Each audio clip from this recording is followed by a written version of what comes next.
Hello student, my self खुशबू खान। देखिए, आज मैं आपको लाइकेन का इकोलॉजिकल सिग्निफिकेंस पढ़ाऊंगी।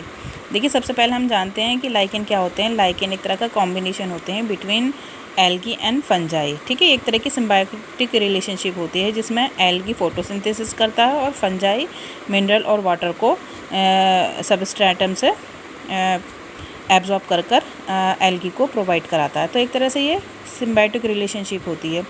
अब देखिए, लाइकेन को हम एक तरह से इकोलॉजिकल सिग्निफिकेंस के रूप में हम इकोनॉमिक इम्पोर्टेंस में पढ़ते हैं। तो इकोलॉजिकल सिग्निफिकेंस में क्या आता है, देखिए जो लाइकेन होते हैं वो किसी ऐसे एरिया पर ग्रो करते हैं जो एक तरह से बेयर रॉकी एरिया होता है। जैसे यहाँ पर अभी तक किसी भी प्लांट कम्युनिटी ने ग्रोथ नहीं करी है।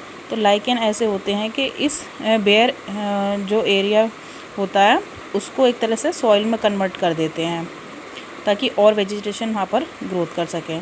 तो लाइकेन को हम पाइनियर प्लांट के रूप में जानते हैं, क्योंकि जो लाइकेन होते हैं ऐसे एरिया पे ग्रोथ करते हैं जहाँ पर कभी किसी प्लांट कम्युनिटी ने ग्रोथ या डेवलपमेंट नहीं किया है।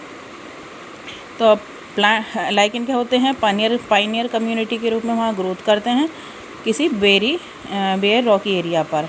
तो लाइकेन क्या करते हैं, एक तरह से एसिड प्रोड्यूस करते हैं, जिससे क्या होता है ये जो माउंटेन है या ये जो बेयर रॉकी एरिया है वो धीरे धीरे गलना स्टार्ट कर देता है। और जब ये एसिड इसको गलाना स्टार्ट करता है तो इससे क्या होता है, सॉइल की फॉर्मेशन होती है जो आने वाली वेजिटेशन या आने वाली प्लांट कम्युनिटी के लिए एक तरह से सॉइल की फॉर्मेशन करती है।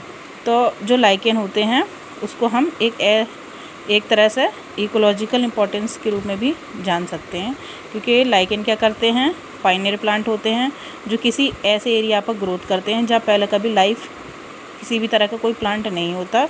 उस बेरी रॉकी एरिया को क्या करेंगे, वहाँ पर एसिड प्रोड्यूस करते हैं, जिससे भी ये बेरी रॉकी एरिया धीरे धीरे डिसइंटीग्रेट होकर सॉइल फॉर्म करता है। वो सॉइल जो होती है वो आगे आने वाली वेजिटेशन प्लांट कम्युनिटी के लिए इम्पोर्टेंट रोल अदा करती है और वहाँ पर नई प्लांट कम्युनिटी ग्रोथ करती है।